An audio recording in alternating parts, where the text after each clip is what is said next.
to Terroir. I'm Simon Jacob, your host for this episode from Jerusalem. The following is a conversation with winemaker Eli Shiran of the Shiran Winery in Kiryat Arba, Israel. Eli has been making wine for just over 10 years, choosing to stay a small boutique winery. That said, he currently sells his wines in Israel, Europe, and the United States. I hope you enjoy this discussion, as I really had fun with his quick wit, his bad boy persona, and in true Israeli style, crusty outside, but lovingly sincere, passionate Zionism. Sit back, grab a glass of kosher wine, and enjoy. Thank you very much for coming to the studio. It's a pleasure being here. It's a pleasure and honor being here. Okay. It's my honor, for sure. Let's fight. All right. Okay, so I wanted to start from the beginning, and I wanted to ask, you grew up where? I grew up in Yerushalayim, Okay. very near Mea Sha'arim. It's called Rehov Ba'aran. It's next to the Ethiopian church. Got it. The fence of the church was right next to our balcony. That's where we grew. I studied in Chorev, which was at the time used to be called Poalei Agudat Israel school. Only later, when I was about 17, we moved to Sanhedria Murchevet. But my childhood was around Mea Sha'arim, Bet Israel, all these areas, which, by the way, at the time, were Haredi, but not like today. Yeah. There were many, many other people living there, many blue collar people, and ordinary people like us. Right. We lived all together in harmony. This is my childhood, basically. Okay. So what dreams did you have when you started there? What were you thinking of doing with your life? What were you trying to accomplish? Where were you trying to go? It's so many years ago, I can't remember what I dreamt at the time. Okay. But I think that most of my life, I wanted to... There were always two things running in me.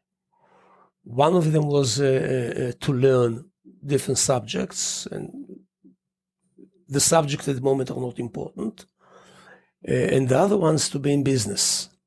And eventually I achieved both, but with no planning. Life took me there. Whatever I did, it was sort of, I flew with the stream. Whatever happened. And I didn't have any plan next week to open this business or to study there. I went with the flow. So how in the world did you then get into wine? Can you repeat the question exactly word by word?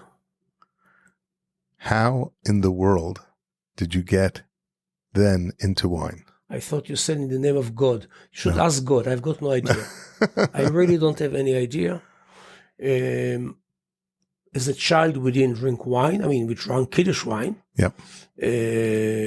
What we call in Israel, Yain Patishim. Yes. In the army, we call it that. Sometime in Pesach, when we had really good treat, we had konditon. My father used to have grape juice. So that wasn't my sin. But in England, I was I started having some wine. Later on, I knew to say that they are from Rioja. And I really fell in love. And being a very minimalistic guy, I used to buy a bottle. If I tasted it, I used to take 2 or 3 cases home. And slowly, I had a collection of wines. And it was just kind of a hobby to drink wine. I didn't understand anything about wine. I still don't understand much about wine. I knew what I like. When I came to Israel, I opened a business. I had a chain of supermarkets. And after a few years, that was gone. And I went to study law. And I don't know, I saw suddenly on one of the websites a course for winemaking. I said, okay, let's see. Anyway, it took another 2 years that I joined the course. And in the end of the course, I find myself making 2 barrels. The headline in one of the Israeli magazines for wine said he wanted to make whatever. He found himself making 1 ton. And that's what happened. I couldn't make 100 kilo, because I couldn't get 100 kilo of grapes. Somebody offered me half a ton from Merlot, half a ton of Cabernet, and a bit of Shiraz. And I played. That was 2012. My goal was to make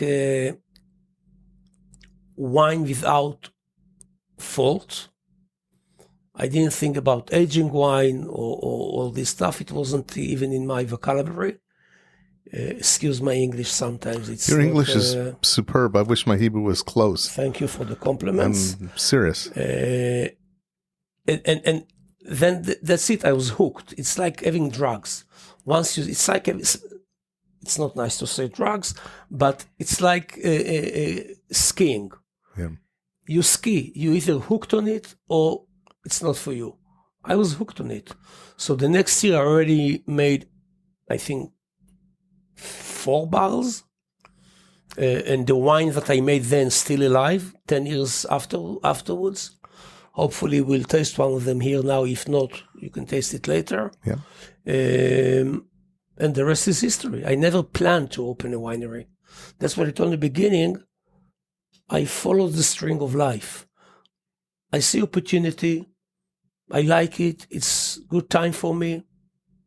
I'm doing it. It could have been that a year later or 2 years earlier, I wouldn't be there. It was just the right time.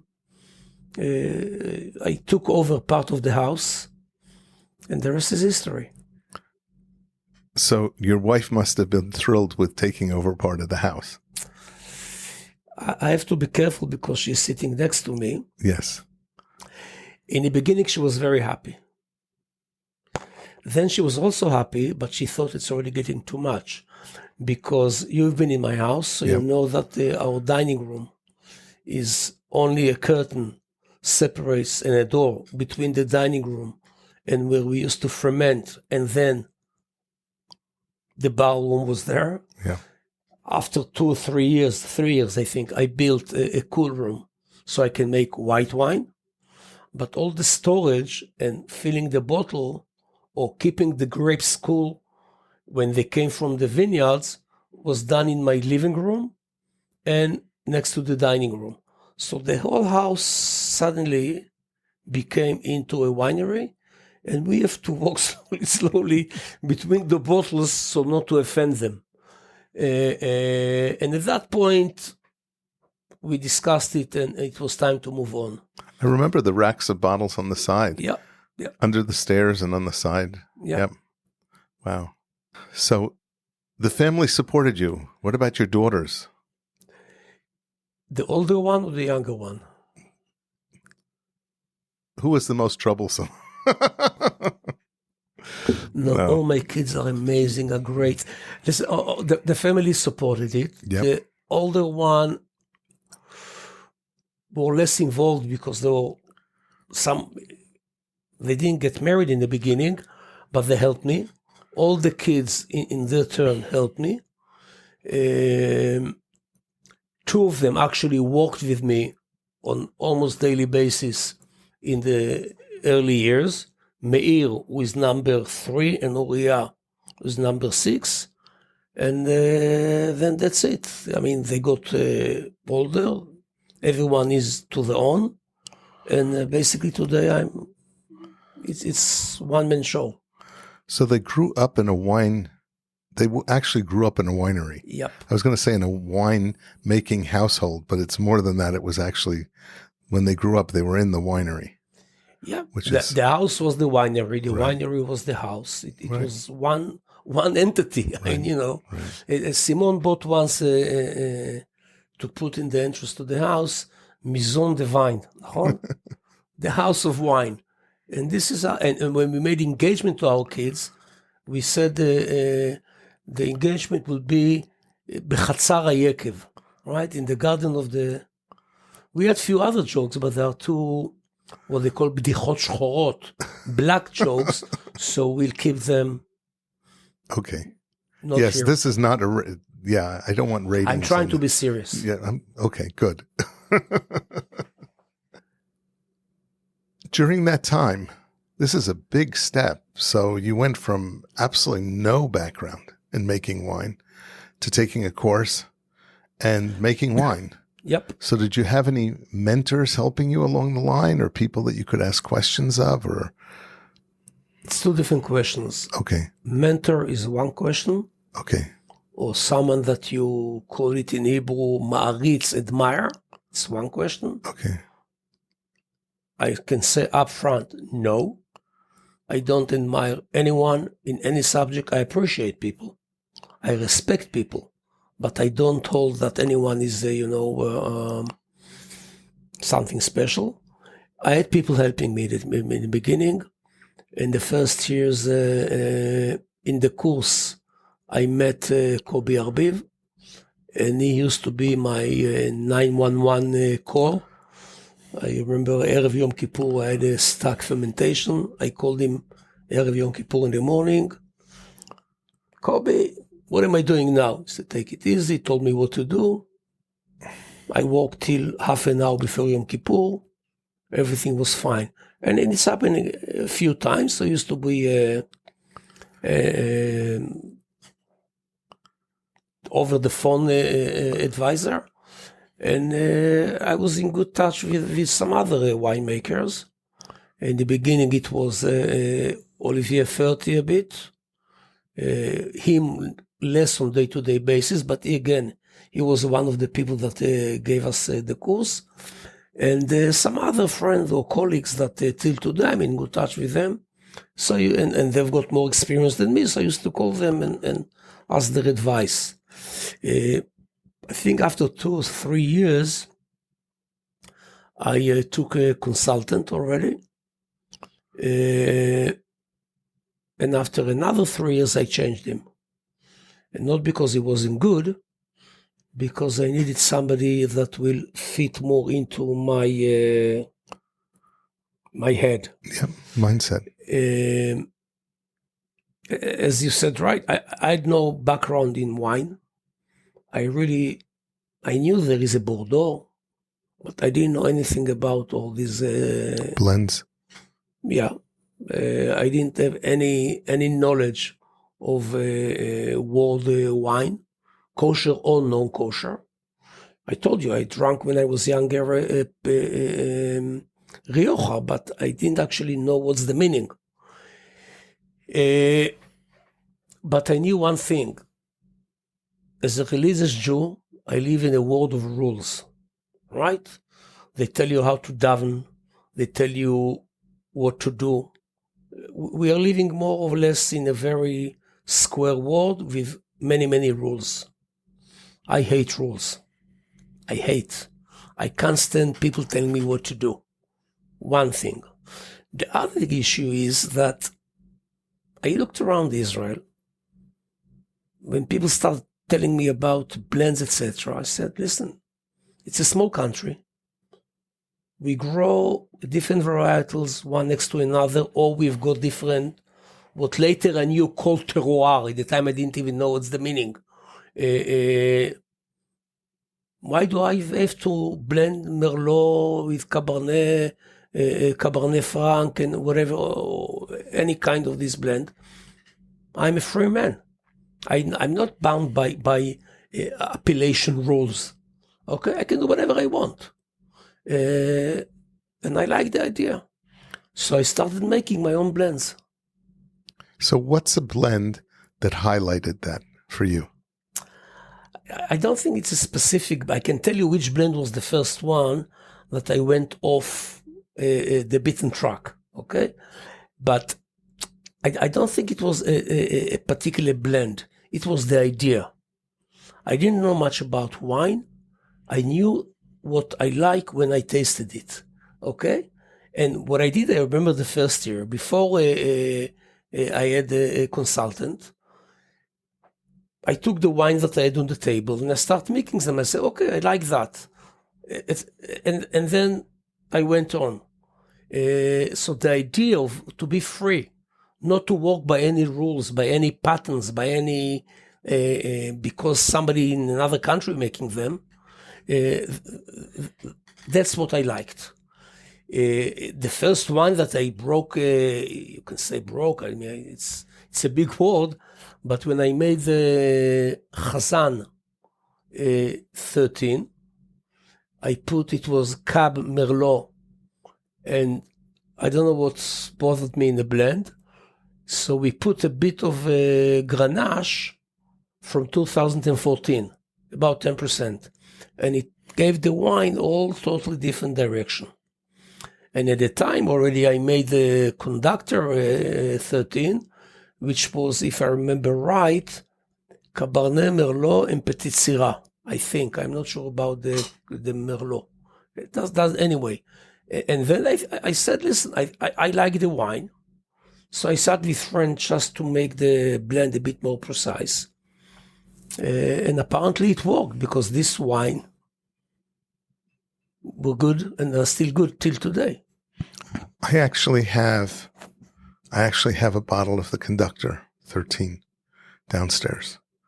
So that was the bottle I was going to surprise you with and to try. So we'll see. We'll see what happens. If I behave nicely. Yeah. You're behaving great. Ah, thank you.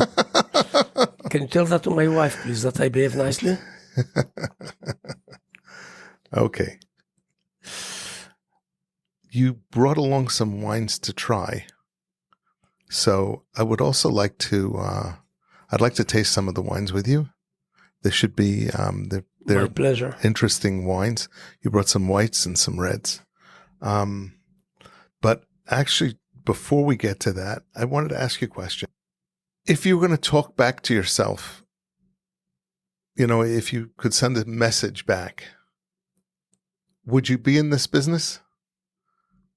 Or would you, are there any recommendations you could have made to yourself that you would have done things differently than you did them? You've got some difficult questions for me. I usually don't look back. Cool. I'm happy with what I'm doing. The same day that I won't enjoy what I'm doing, I wasn't born as a winemaker. I don't have to be a winemaker till the end of my life. The same day that I will stop enjoying what I'm doing, the winery will be closed. Simple as that. So you enjoy it? I'm still there. Okay. You seem to enjoy it, at least to me. Listen. I'm just telling you. You seem to enjoy it. I told you about my father. My father was an artist. He was a musician. He also had a very good, and he painted. Okay, we've got some drawing that he did, mainly enlarging pictures that, not many, but, and most of my life I didn't understand sort of, I'll say it maybe it won't sound good, but what's the connection between my father? Because he's a musician. He was a very frum person, not Haredi, but very frum person. And you know me, I'm a more of a easygoing person. And I was never into art. And suddenly I found the wine. I can express myself, not by singing, not by drawing, but by putting my heart, my soul, and my personality in the wine. You can make two, I think. You didn't ask that question, but I'll tell you that anyway. Think that you ask me the question. After I'll finish, you can invent the question and push it Insert it. There are two ways of making wine. For any wine, you need good grapes. Okay, that's the obvious. The first thing that I learned when I studied winemaking is that you make the wine in the vineyard. Okay, this is the first. But you can be a technical, brilliant winemaker, that you make an amazing Cab, Merlot, or any single varietal wine. Okay, and you can be a brilliant winemaker.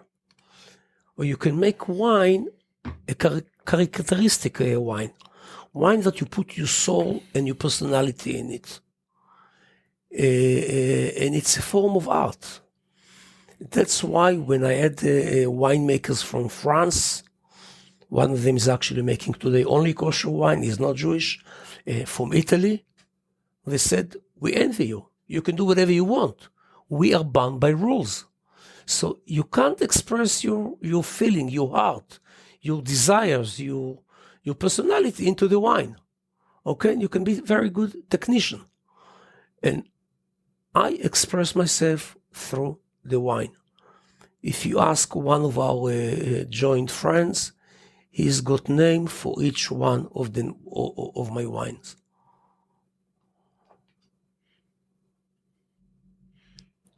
You know, I've found, as I've been doing these podcasts and as I've been looking back at the winemakers, there are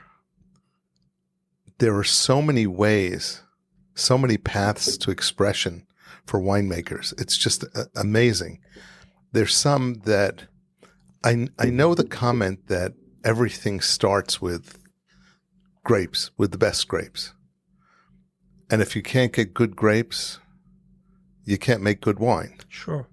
But I've seen some, there are winemakers who look at vineyards and depend on the viniculturist who's maintaining that vineyard or helping with the vineyard.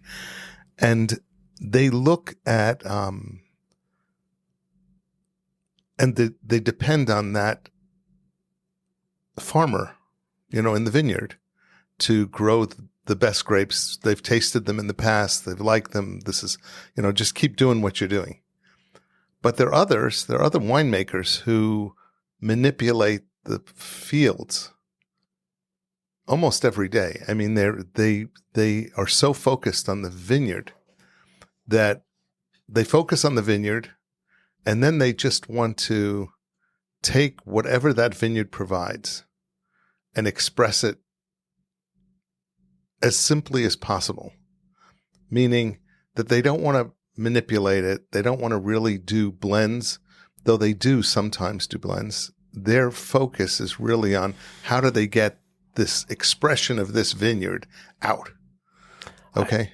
I think there is no right and wrong. No, I don't think there is. I think they're just different paths. There are other winemakers who take the grapes and they have a vision for what they want that wine to be, and they manipulate it into where they want to go. Now, they can't do that with bad grapes. They can only manipulate so much, but they're really focused on the engineering of blending and winemaking inside the winery. So it's interesting. I mean, you have to be on. I'm seeing it on so many different sides. There's very few who are doing both. First of all, I know few people that are doing both. Yeah. I'm not a vintner, and I'm not a scientific guy. I hardly know chemistry. Rather, I don't know any chemistry. And I work from my guts, and I try to work with vintner that don't grow grapes, they grow wine. It's a huge difference between vintner that grow grapes or sell you grapes to someone who grow for you wine. So I'm trying to take this vintner that, first of all, that I'm very friendly with, okay? They understand me. They know the land. They know every tree. They know every cluster. And when they go to the vineyard with me, I know that they're aiming to the bottle. Then I'll make for me the blend, okay? The blend will be my personality, but the good wine is them, not me. My job is not to ruin. I said that from the first day. I've got two jobs in making wine. One of it, the first one, is not to ruin. We will call it God's creation. Other will call it nature or the vintner. Okay, this is one job. Not to ruin, to make the best out of the grapes. Okay, this is a very technical job. Where I come in is within making the blends. Okay, now blends, it can be single vineyard Chardonnay, but it's a blend. I'll tell you what I'm doing. Okay, but you can't podcast it because it's a trade secret, and not Okay. just joking. You can do whatever you want. I ferment them in different lots. Okay, every lot's got different character. Every lot's got different. I ferment them with different yeasts, with at different temperature, so I can get from. Yaakov, he made from the same terroir 13 different fermentations. Expressions, yeah. Okay? Yep. And then he blended them. So sometimes you're lucky and you blend third, and third, or 1/13, etc., etc. And sometimes you have to make a blend because you want to express more tropical fruits. If I'm talking about the Chardonnay, you want to express more stone fruit. You want it to be mineral. I like very mineral wines, so I'll try always to emphasize a bit of the minerality of the wine. So it's a blend. It's not this is one type of a blend. When you're making a single varietal, single vineyard blend, okay? The other blend is when you take different varietals. And you blend them. And you blend them. And there the terroir gets in. In the winery and in the vineyard, we can, how do you say letashtesh? To blur. Yeah. We can blur the influence of the terroir.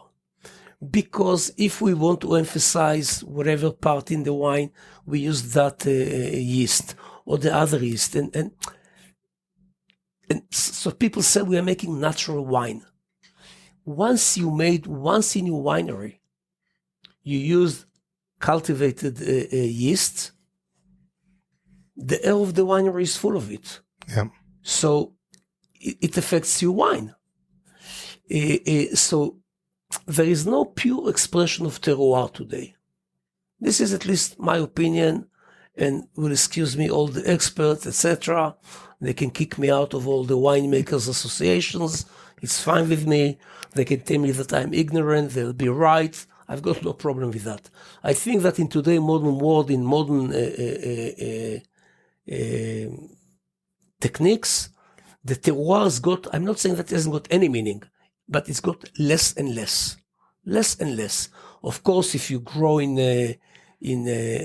priorat with the special stones that they have there, Right. I forgot, what's the name of the stone there? Limestone, but it's like It's slate. slate. With the slate where it, yeah, Okay, so gives you much more minerality. when I was in priorat a year ago, Yeah. I went not only to wineries, but and of course to Moïse, Yeah. but also to mines.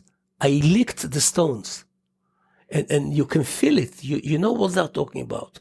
But in the winery, you can blend it with other things, with techniques, with method of fermentation.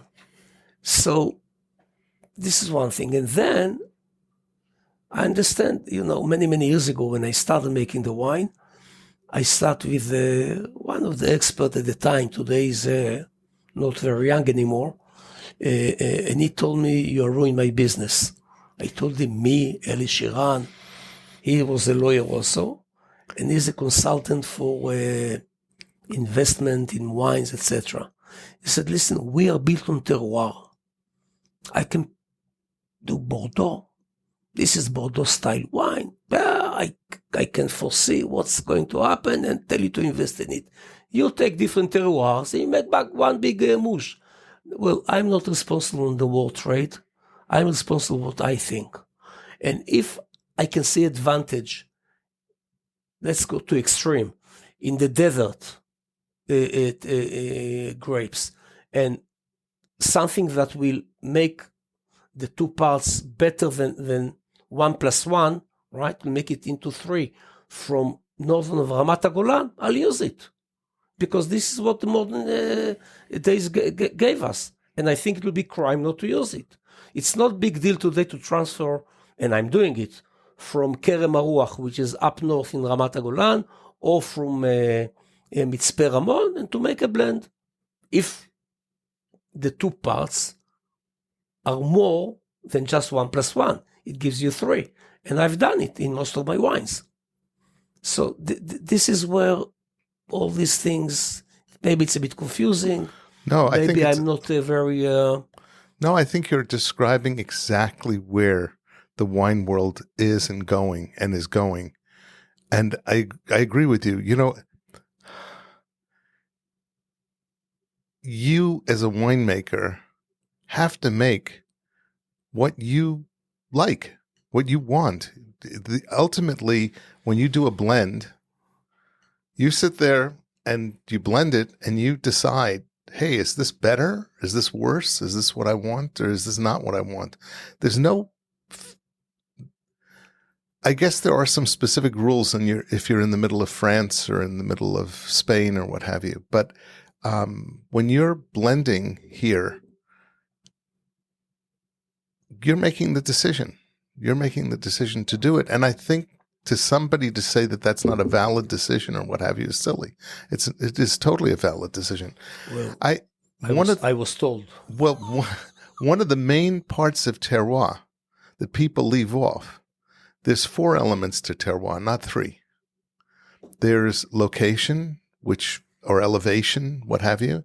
There's climate. There's the fauna around you and what have you.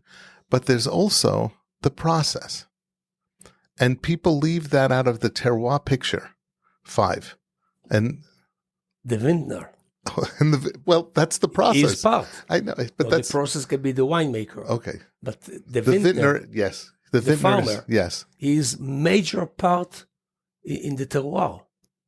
I agree. He's left off usually from the descriptions of terroir, but you're 100% right. And it's the same thing when you leave off the methodology. That's why the podcast is named the Kosher Terroir, because there are people, it's not about Israeli wines only. There are people making kosher wines all over the world. And when they make kosher wines, they're following procedures that are about kosher wines. They don't follow them exactly the same in different places. But I believe that that's a significant part of the terroir when you're making kosher wines. Then what's different in the process? I'll give you an example. Between making kosher wine and not kosher. And non-kosher wine. Okay. I'll give you an example. In Madeira. Madeira is a wine that's from grapes, just like everything else.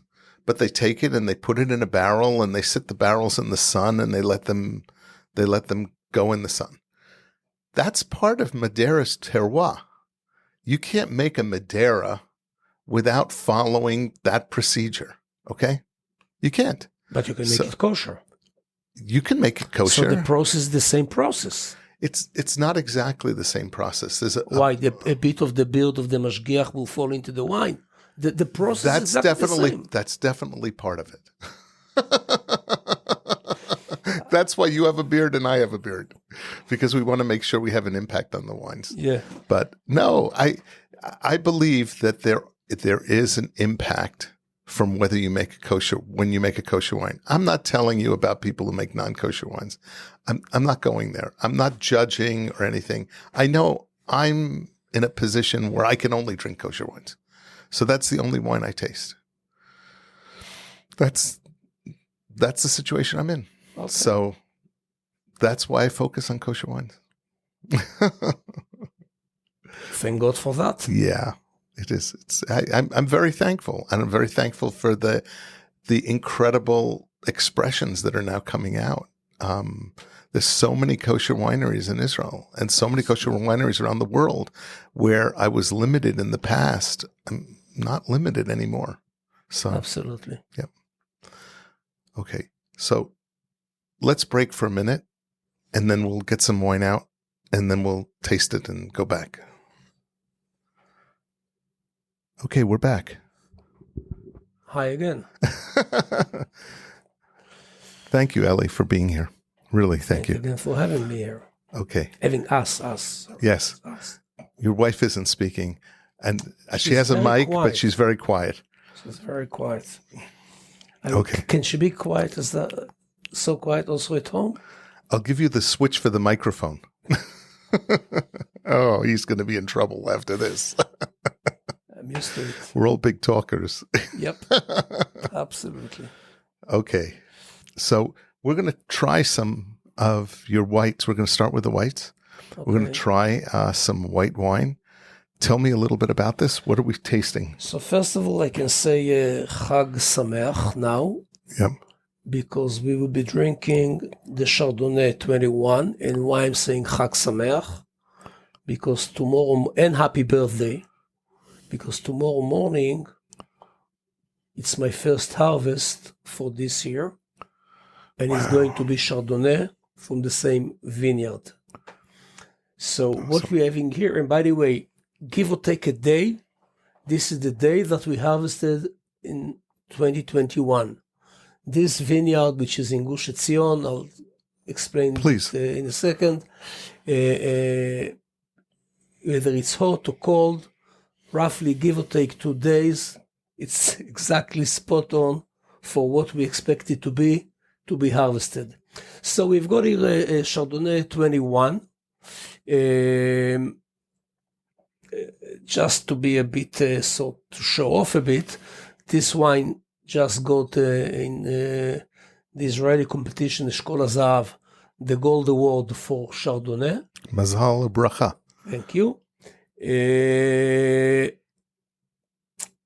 Chardonnay, most of the whites, I can say I don't interfere. I mean, the only way that I interfere is, first of all, the vineyard is altitude about 950, 970 in Kibbutz Rosh Tzurim in Gush Etzion, which is very near where we live. My daughter actually lives now in Rosh Tzurim. It's the old Revadim, which is part of the Yeshuvei Gush Etzion before 1948. This area called Revadim. So it's got also, and my uncle fell to the Jordanian prison in 1948. He was in Kfar Etzion, but the same area, so to speak. Yeah. We are trying to harvest it fairly early. So to keep, and that goes for all my whites, so as to keep the good acidity, and on the other hand, to get enough fruits and minerality in the wine. Now, I think, again, it's not my vineyard, so I'm not praising myself, that it's a very unique and probably the most special vineyard of Chardonnay in Israel. It's not your typical Chardonnay. Don't ask me the differences because they're difficult for me to say. And every year it gives expression to slight different fruits. 2016, for example, it was the first time that I made a Chardonnay. It was with tons of guava. Slowly, I'm playing with it. As I told you, I ferment it in 2 or 3 different lots with 2 or 3 different yeasts and different temperature. Some of it roughly 13, 14 Celsius. You'll translate it to Fahrenheit. No. It's and goes up to about 18 to 20. When you ferment something in a very cold temperature, you get more fruitiness, right? Fruitiness. And when you ferment it on a higher temperature, you get a bit more minerality. Now, here I don't have to work hard because there is something when we'll taste it, you'll see that in the end, in the finish, I think that you get almost as you feel the sea. You get this minerality, which I love in white wine. Okay? I don't like over fruitiness. I like it in a moderate way, even though the Chardonnay sometimes is very, very fruity, but I like it to be also with minerals. Now, I will not analyze the wine. I think that you know by now that I don't analyze any of my wines. You're welcome to say what you feel, what you don't feel, etc. I may agree, I may disagree. Please, if you don't like something in the wine, tell me. I hate it when people just say, wow, it's great, because not all my wines are great. And I like to get good reviews Good and feedback. true review of my wine. It may be that it's a great wine, but it doesn't always go. So feel free to tell me whatever you think about the wine, even if you've got criticism. The fermentation takes here about 3 to 4 weeks. Then I leave it on the list roughly another 4 months. Then it doesn't go through barrel, not at all. Then we מסננים, sieve it, filter it. Filter it. Then we filter it, bottle it, and a few months afterwards it's in the market. So there's no malolactic No. process at all. Listen, sometime, mainly after you've got not new place, as I told you, like with the yeast, you've got in the air of the wine of the winery, you've got the malolactic bacteria. So I don't go through the process. I cannot tell you that sometimes in some of the wines it doesn't start, but as soon as I can, I stop it. And usually I get high acidity with the mallow acid on fairly high level, and this is the wine. So happy birthday to my Chardonnay. Happy birthday. Yep. It's Yom Huledet Sameach. Yep. Yom Huledet, and we're going to be Sameach. It's Absolutely. a beautiful, beautiful golden color. Thank you. Absolutely beautiful golden color.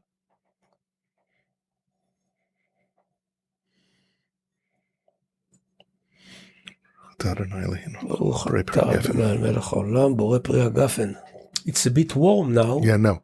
Because we took it out a while ago. But it's got apples, lemon. It's very good. Very good. Thank you.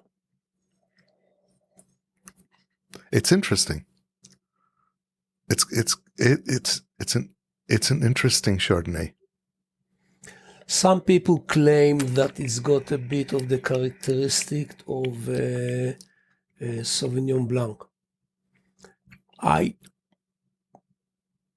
can't tell you, but if they say that, I mean, it started as a joke. That's the truth, because my first Chardonnay or second one had also this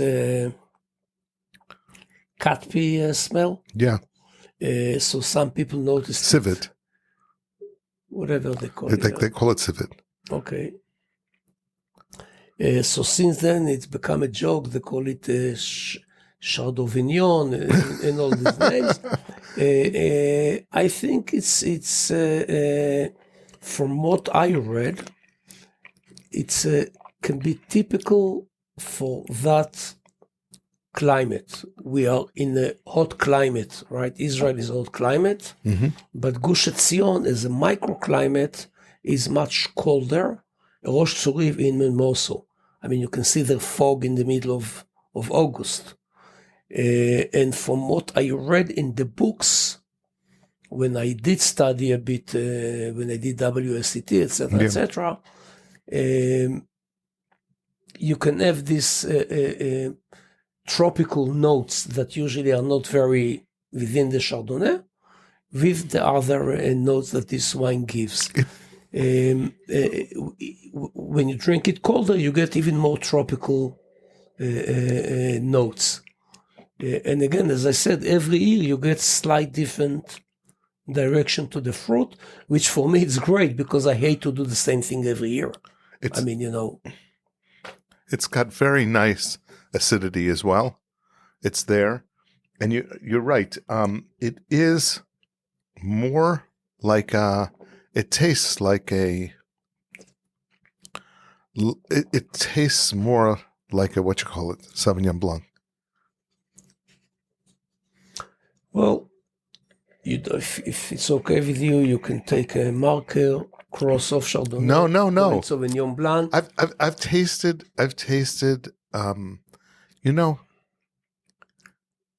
This is the expression of what the grapes are giving you. This isn't something that you changed. It's not. I don't have.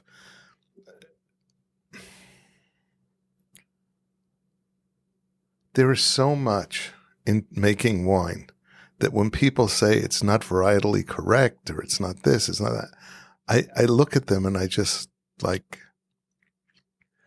laugh. Hallelujah. You're a clever wise man that agrees with me. I agree. You don't expect a Chardonnay from I don't know where to be like Montcharrat. You don't expect a Pinot from Ramat HaGolan. Maybe they've got some connection, but I think, hallelujah, thank you for that, Simon. Just for that, it was worthwhile coming here. Can I go now? I'll let you out anytime you want to leave, but I'm having fun. Okay, I want to taste the Riesling. I want to taste your Riesling. So. You want to taste what? The Riesling. The Riesling. That's the next one we're tasting. So I'm going to give you. I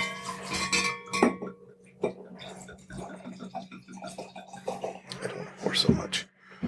Here, I'm going to give you the bottle back to talk about. So we are drinking our Riesling again, 2021. 2022, I didn't make wine because of the Shemitah year. I decided not to make wine at all. So I took a sabbatical, not only the land, also I took a sabbatical.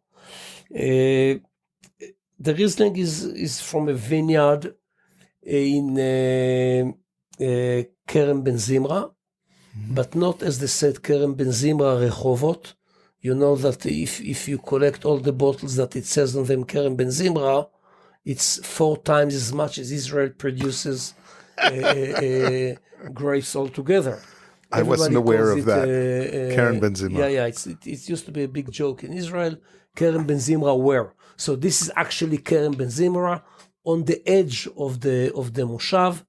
It's a very small vineyard, 4.5 dunam, divided to, I think, 6 terraces, which is half of it roughly. I signed a contract, so I get every year the amount that is enough for me.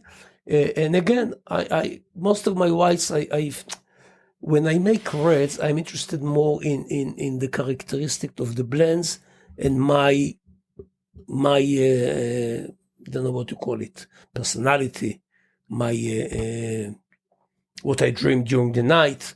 When I make blends, also in my white blends, they're coming sort of out of my dreams. When I make single varietal, I want to find different expressions of the same terroir.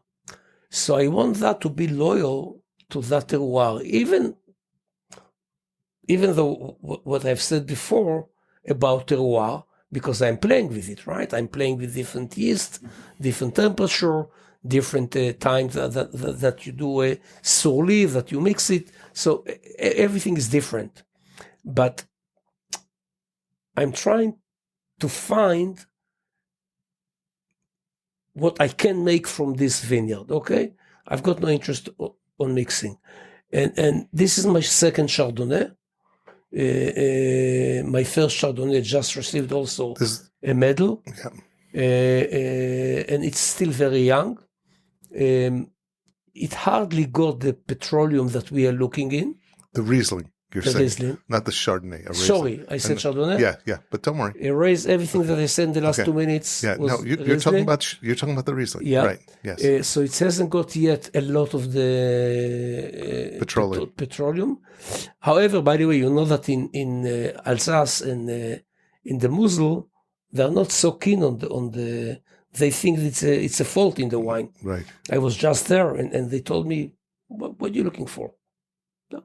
Maybe in 5 or 6 years, but then we don't like the wine anymore. I think it's mainly us. You said kosher terroir. Us as Jews looking mainly for that, or as Israelis, we are looking if it hasn't got the petrol notes in it, it's not Riesling. This is I think, a decent expression. Of course, I won't say about my wine, good expression, but it's a decent expression of Israeli Riesling. It's very different than European Riesling. We are in a hot climate, but you can see the line between the varietals. I think so, at least. Yeah. Again, the process here takes roughly the same as the Chardonnay.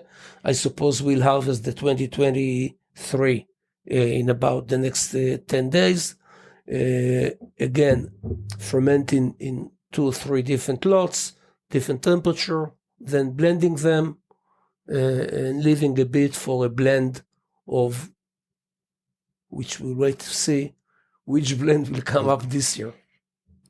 So this is also a beautiful golden, only it's a little lighter than the Chardonnay, but it's also beautiful golden color. Okay.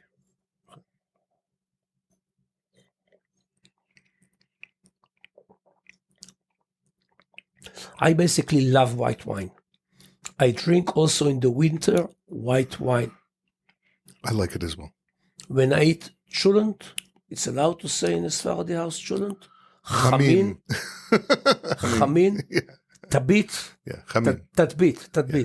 I don't know. In Iraqi. Chamin. Iraqi is tatbit. I know, but... Okay? I drink it with white wine. The reason is the acidity refresh you and you can eat more. And who doesn't like to eat a lot of cholent? The acidity, what I found with the whites is that they're fantastic with spice. They're fantastic with fatty foods. They cut through the fat. They help you. And I think that that's one of the reasons why even the orange wines work better here than in some other places, because the food here has so much more flavor. The Israeli food has this Middle Eastern spice and flavor and much more than in America. And because of that, though orange wines have now become a craze in America as well. Mm-hmm. I mean, Yaakov Uriah was at the beginning of the curve or ahead of the curve, especially among kosher drinkers. But now, the food here is really what it works with. Spicier. It's much spicier, and it really it works great. This is exactly the acid in this is tremendous. It's wonderful. I think for 4 or 5 years ago, we had a dinner with Yaakov in our house, mm-hmm. and the first course was I can't remember which soup, but it was pretty spicy, and we were debating which wine to open. So Yaakov said the orange. It was a perfect hit. Yep. Bull, as we said in Hebrew. Yep. It was the perfect wine for the perfect dish, etc. And the Riesling, actually, everybody says is good with Chinese food, with Vietnamese food, etc., etc. I agree. I love white wine. The other thing is that the petroleum taste usually doesn't come out of the Riesling for a number of years. It's not something that's there at the first. I don't believe. I mean, my experience has been that new Rieslings, new bottles of Rieslings don't have that petroleum taste. So it depends. In Europe, because of the Riesling is a element, excuse me, not telling you the right word of the substance that what makes it, the petroleum, but it's something that exists in the Riesling. In Europe, where the weather is very cold, this is at least what I understood, it takes 5, 6, or 7 years to express itself. In Israel, it's starting because of the sun, etc. You can get the expression of the petroleum after 2 or 3 years. Okay. And by the way, you can see here a bit note, like very minor note. There's an oiliness. Where it started. There's an oiliness to it. Yes, 100%. There is definitely an oiliness to it. Done. Nicely done. Okay, we're going to try the triad, or do you want to go to the reds? Up to you, sir. Let's go to the reds. Let's go to the reds. Let's go to the reds. So we've got time for both of them. Yes. So let's start with the Tempranillo. With the Tempranillo. Okay. Because it's lighter. Okay. And then we'll go to the heavier wine. The Tempranillo, I managed to get. There are very few vineyards of Tempranillo in Israel. I managed to get twice. And now they're not willing to sell anymore, and I understand them. And 1 year it wasn't good enough to be single varietal. And it was a this blend. is pardon? You blended it. I made it as a blend, and in this year some of it I blended, and some I made as a single varietal. And what I actually did was in the blend, I made it as a field blend, and it went into the Song of the Birds. Okay. And some of it I just bottled. It's different to Priorat, not Priorat, no, Rioja, Tempranillo. It's still very, very young, very young. I think it's got a good few years ahead of it. But as I told you from the beginning, I fell in love with the wines through Rioja. And when I drink the Tempranillo, I understand wine, or Carignan, that I also love. I think they're going very good with the Israeli kind of vibe, weather.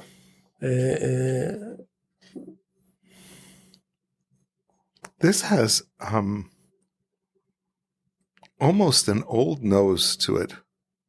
It's interesting. Who has old nose? The wine or me? Or certainly, but it's got a funkiness to it. I'm sorry, I didn't intend to.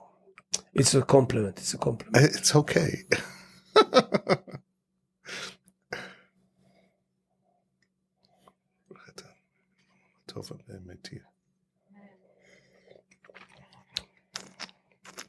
It took the wine. It's 2020.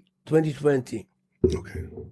For the first 2 years, you hardly got anything, and slowly, starting to open. To develop. Again, don't forget we just opened it. Yeah, we just opened it. You drink it in a few hours, you'll get totally different wine. But this is what it is. I mean, I don't even have any motives to advance it because I've got only 4 or 6 cases left. I made only a small amount. Some of it went to the state. Some of it stayed in Israel. And this is what it is. I wish I can make more of it, but I can't.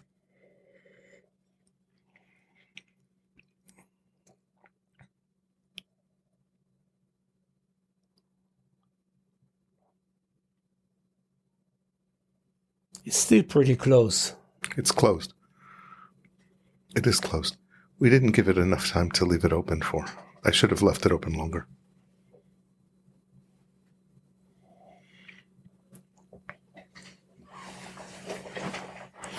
But it's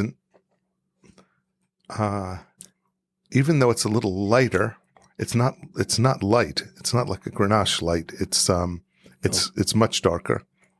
When I made it, I found Moise from Elve. Yeah. I knew that I like Tempranillo. Yeah. I knew that I like Rioja, which is mainly Tempranillo. And I managed to put my hand on the small amount of Tempranillo and ask him, okay, I've got the grapes. Help me with barrels, because too much barrel to varietal, you've got millions of different barrels. So he told me, if you want to get this type of wine, you do that. If you want to get this type of wine, you do that. And guess what I did? I did it all. I mixed some of this, some of that. So I got wine which is not too light, hasn't got too much of the vanilla, like they like to use in Spain. They like to use the American oak, which gives vanilla. Mm-hmm. So I used some of the American oak barrel, some of the French oak barrels, and I made a blend. Again, it's single varietal, single vineyard, single lane wine, but it's a blend because we mixed few barrels and some of the barrel we used for another wine. So it wasn't like 50-50. And it's like most of my wines, I don't put more than 12 months. Sometimes it can be 11 and a half months, sometimes 12 and a half months, but give or take 12 months in a barrel. And if the wine is not ready, it can rest in the bottle. I'm afraid to get too much wood into the wine.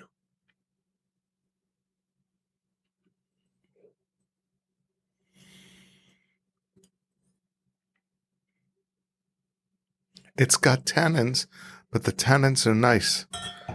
They're light. They're not overwhelming the palate. They're not aggressive. Yeah, they're not aggressive at all, but it's good. I actually like tannin in wines. I like to get a kick. I also drink wine. When I open a bottle of wine, usually I don't let it, I hardly decant and I don't let it breathe. I open and I drink. Then I let it rest. But I want to see the development from first second, few hours, next morning, and if anything left in the bottle, next day. Okay? Not always. I'm lucky enough to have something left in the bottle. Mainly when my kids are at home. But I have to hide a bit of each bottle so I can try it after a day, sometime after 2 days. I made once an experiment with a very good friend of mine. I won't mention his name because maybe he doesn't want his name to be mentioned. We opened simultaneously in my house and in his house 3 bottles of my wines. And we follow them through a week.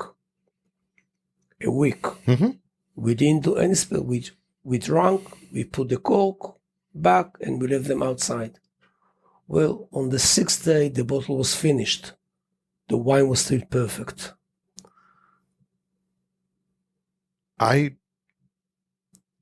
never used to expect a wine to last more than a day.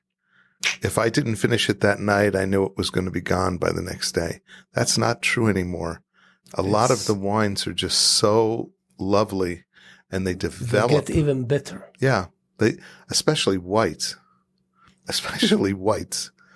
Whites, but also the reds too as well. I didn't try white over a week, but I did try reds over a week, and they developed beautifully. And after a week, they were just amazing. Yeah.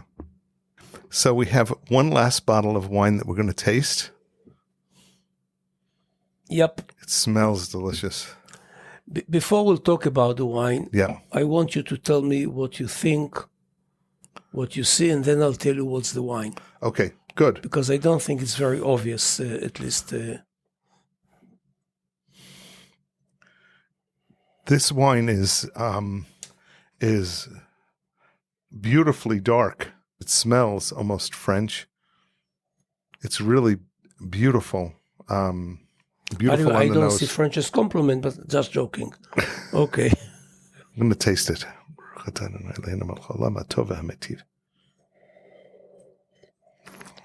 It's beautiful fruit. It's got tannins still, but they're soft. How long do you think this wine is still going to go on? I mean, what's the future aging potential of it? I think that this is probably going to age maybe another 2 years, 3 years. I don't think it's going to go on more than that. I mean, maybe it will, but I think that it's really accessible right now. I don't think that it's in any sort of a quiet phase. It's beautiful fruit. It's lovely. Why? What do you feel? It's interesting. No, I've been hearing that this wine is going to age for only another 2 years for the last 8 years. Now, I don't know. I'm not expert in aging or No, this is not. And when I make wine, my goal is not aging. It's like a side effect. Well, why I wanted to bring this wine? First, let me tell you what's this wine. It's 10 years old. It's again its birthday these days. It's 10 years old Merlot. I made only 70 bottles out of this wine. It's my last time that I've used Merlot. It's Merlot from Kfar Tapuach. Unfortunately, the vintner didn't look well enough after the vineyard, so I stopped. I think somebody else is now took this vineyard and made from it very good wine. Different style, but very good wine. There is a lot of talking, and there is, I see always on the groups, etc., Israeli wine cannot age.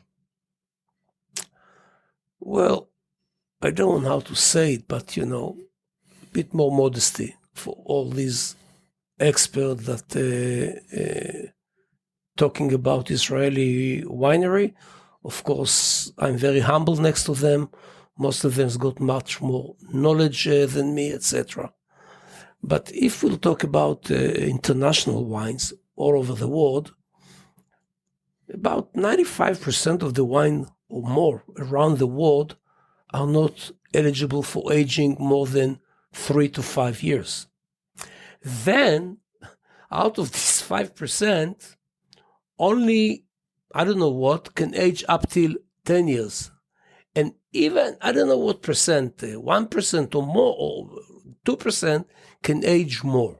It's true that some French or Spanish wine or Italian wine can age 20 and 30 years, but they are 1 per million. So to go and say that Israeli wine cannot age, how should I put it? It's like saying that Israeli wine, as some people used some of the words, pour it down the drain, and all this derogative word. Now, I made this wine, again, it's not me, it's the vineyard. I try not to ruin God's creation. It's the first wine that I made, second, year before I played, and this was the first time. I made only 70 bottles of it because the rest of it went into the Chazan 2013. We talked about it before with the Cab and Grenache. And because I didn't know anything, I bottled only 70 bottles. I said, well, it's tasty. Let's bottle 70 bottles. And I never sold it. From time to time, we open it within the family. And we saw that it's not only holding, but it's been developing throughout the years. It's a lovely, very fruitful, but not, it's almost like an old, this is not a new world wine. This is more of an old world wine, but it's delicious. Again, Yeah. I don't understand about new and old world. Okay. With all due respect, I really am sorry. For me, wine, I like it or I don't like it. It's very simple. Yeah. Very simple.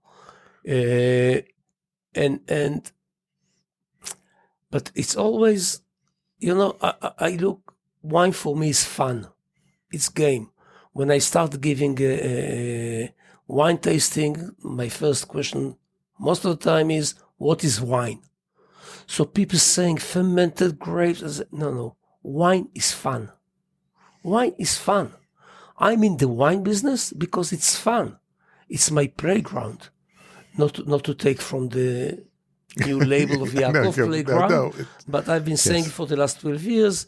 It's not my label, it's his label, and you know that I've got a lot of respect and love for him. But I feel as I'm going to play. Every year when I start making wine, I'm playing. And for some people to come and say, doesn't matter from where they're coming, that Israeli wine is, hold on your horses.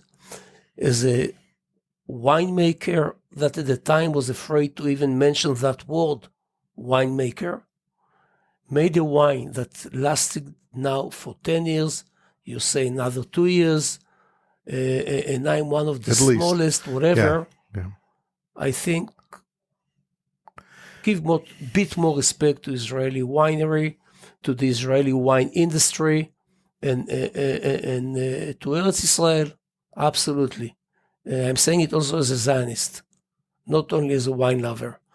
This is the reason why I wanted to bring this bottle, even though I don't usually share it. Thank you. What's his name? In Joy doesn't share food, and Eli doesn't share Merlot. I open it only in my house. So, but I thought it's interesting, Dafka, to see this comparison. Yeah. You're such a Zionist. How long have you been here? When did you come? Oh, well, I was born here. You were born here, but the family came to Israel. It's called Aber Maim Chaim. Okay. He was a Kabbalistic, 1813 or 1817. Simone will know better, but she's not with us at the moment. She's very much into the family history. We are descended of his daughter. Her name was Dvorah. So I'm definitely 9th generation Israeli. According to some of the research, she was married twice. We don't know from which of the husbands she had kids. One of them, they lived in Tzfat. One of them, there were two people exactly the same name in Tzfat. One of them came from the same city that they came from in, White Russia, around Chernobyl. And one of them was already 6th generation Israeli. Wow. That I discovered only a few years ago. So if we are son of him, we are 15. I'm 15. My kids are 16. My grandchildren are 17. If it's the other one, I'm 9th. My grandchildren are 11th generation Israeli. So, yep, we are very proud of it. We've got yichus, real yichus. Yeah. One thing I was sorry, that none of them was in agriculture. It's always frustrated me that they're all in Chassidim and whatever. No disrespect to Chassidim, right? But none of them had a hold in the land. But that's it. That's life. Baruch Hashem. I'll tell you something. I am so proud to have grandchildren. They're the first generation Israelis. So I can't even imagine to have grandchildren that could be 17th and, please God, 18th generation Israelis for Chai. They should keep going and going and going and going. Please God, it's awesome. It's beautiful. It is very special. It's unbelievable. But you see, I didn't do anything for that. I was given it as a gift. You almost left and you came back. It's not a gift. You did. You purposefully went back. Because of my wife. Okay, but you still came back. Thanks to my wife. You still came back. Otherwise, your children wouldn't have not have been. That's true. Okay, so Baruch Hashem. Absolutely. Mechuz. All right. Thank you very much, Eli. It's really a pleasure tasting wine with you and talking to you, and I look forward in the future. Thanks for having me. That's a pleasure. Really a pleasure. I had a great time. Thank you. I even managed to put the headphones properly. Yeah. Which gave it more serious effect. Yes. And I was trying to be serious, which is very difficult for me. Thank you, Simon. Yishkoach, Hazak u'Baruch. Thank you, Simon. Be well. Bye-bye.